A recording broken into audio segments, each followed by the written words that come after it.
জয় জগন্নাথ। তো আমার জগন্নাথ, বলরাম, সুভদ্রা সবাই বাড়িতে চলে এসছে। তো তোমাদের সাথে সেটাই শেয়ার করছি। তো কেমন লাগলো আমার রথ উপলক্ষে আমার বাড়ির রথযাত্রা, তোমাদের কেমন লাগলো সেটা কিন্তু অবশ্যই তোমরা কমেন্ট করে জানিও।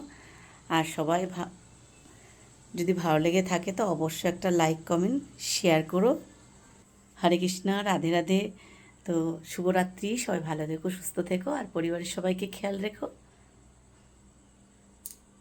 টাটা।